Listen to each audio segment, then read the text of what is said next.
Market to Market is everywhere you are. Subscribe to Market on YouTube, find us on the PBS video app to stream on demand, and add our 3 podcasts on your favorite podcasting app. This up, but I don't have the number on top of my head, but we are behind on average rainfall. It came in early last fall, which was always nice, but then went away about late winter, which usually we get a 2-week window break in February, and that's right about the timing for us to put on our first application of fertilizer, but then it rains again, washes in. Then we usually get a little bit of a dry spell in April, but then we always hope we get the rains coming back in May to help finish the crop off. And it's been relatively dry since about the second week of March. So we're definitely looking in our drought situation right now. We did have a little bit of a shower come through over the weekend. It's Tuesday now, so it was Saturday, Friday night, and Saturday night we had a little bit of shower. We had about 3/4 of an inch, which is nice for the spring planted crops, but it's not near what we need to carry things through our summer. I'm really hoping through the month of May into about the second week of June, hopefully we can get at least another 2 inches of rainfall. If we can't get it in that time frame, our yields are definitely going to suffer. So, but right now I'm looking at partly blue skies. And a nice light little breeze. So, well, the Drought Monitor says, in the way I look at the map, you're in the D1 category to them. It says some fields are left fallow, water levels begin to decline, recreation and other uses impacted. Now, soon, if you get into D2, which you're kind of on that area, pastures are brown, hay yields are down, prices are up, producers are selling cattle. Again, accurate? Yes. No, I'll agree with all of that. So it's funny is I'm in a predominantly dry land area. Not many of us have irrigation, but over the last 10, 15 years, you're starting to see more and more wells being put in. Pivots going up. There's in my area, which used to be kind of unheard of. And maybe one day I'll jump on board, but right now I'm still praying for my rain. Well, you're a dry land producer, so no irrigation, no pivots, like you said. You don't get to 6th generation if that's not been a successful plan.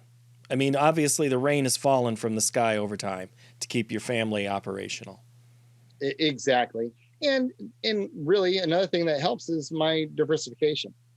I'm not growing just one species of grass seed. I've got 4 different species of grass seed we're producing, plus the other 4 rotational crops, and all of them depend upon rainfall, but all of them have a certain requirement, a different requirement for rainfall, and then the pricing structure is different on each one of those. So basically, if we have a drought year and yields suffer, well, usually price can correct for to make me back in line financially what I need to be to survive. So usually unless we have multi-year droughts, I usually feel fairly comfortable.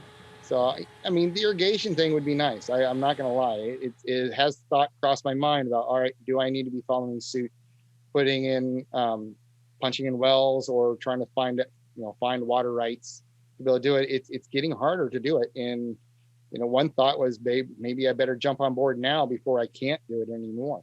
But like you noted, 6th generation of doing this without irrigation.